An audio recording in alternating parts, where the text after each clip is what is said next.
Vi vil få sådan en indblik i, hvordan man bruger art of hosting i undervisningen i folkeskolen. Og man bliver meget grebet af det, fordi der er fokus på, hvordan vi involverer børnene sådan helt grundlæggende. Og det er det, der interesserer mig, der. Hvordan er det, fordi vi mister så mange i folkeskolen.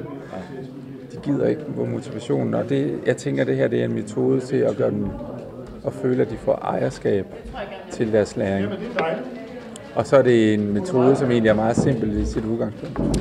Det har givet mig indsigt i nogle nye metoder, hvor man virkelig kan få eleverne i spil, og hvor man kan få dem til at dykke dybere ned, både i et emne og i sig selv, og jeg har også fået meget med mig rent personligt omkring mit menneskesyn, omkring mit læringssyn og hvordan jeg ser eleverne. En bevidstgørelse, vil jeg nok nærmere sige det. Jamen, jeg kan gå ud og bruge nogle af de her metoder lige nøjagtigt med det samme. Jeg har fået nogle helt konkrete værktøjer til, hvordan jeg kan gøre tingene, og dem skal jeg ud og afprøve med det samme.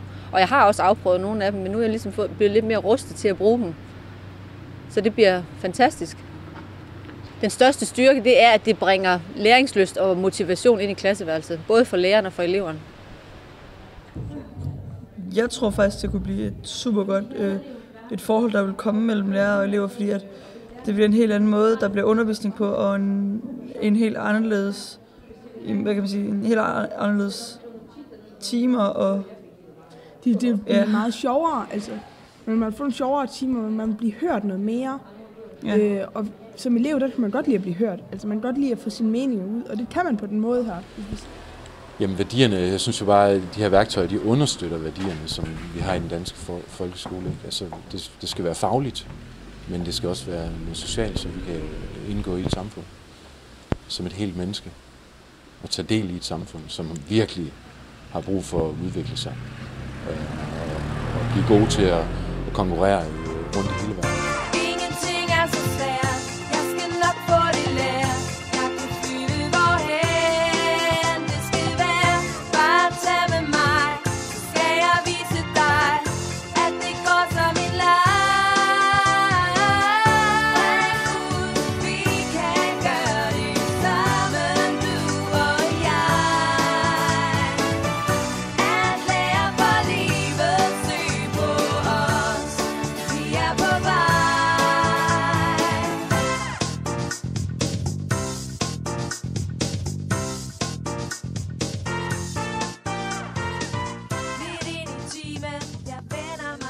Jeg vil sige, for mig, der har det givet mig utrolig mange redskaber, jeg kan tage med hjem i tasken, og utrolig mange idéer og muligheder, jeg nu tænker, at jeg kan føre videre som i elevrådet, at der er så mange forskellige ting, som jeg har fået med mig selv, sådan mig selv og ikke med andre, men det er nogle personlige erfaringer, man lige pludselig får sig.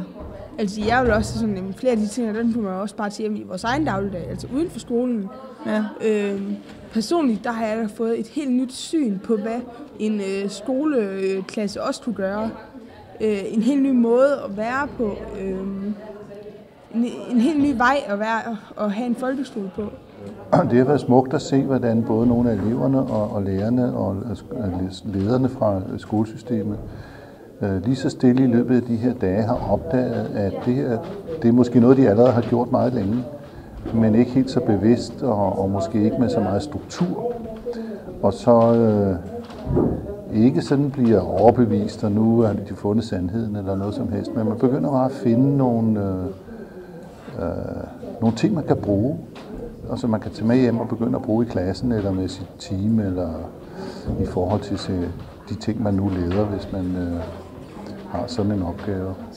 Altså, jeg har været med til at få det her på benene netop, fordi jeg synes, der er behov for en forandring og et paradigmeskifte simpelthen, så vi kommer væk fra en lærer i en klasse i en time, og mere kommer til at arbejde i nogle helheder og have nogle andre briller på. Jeg vender mig om. Jeg kan se, at du smiler. Mit hjerte banker, min hjerne bliver tom. Jeg bliver smadret og griner.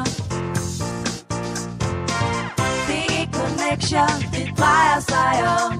Der er kærlighed i luften. Min lærer siger, hør efter, forstå. Men jeg mister helt fornuften.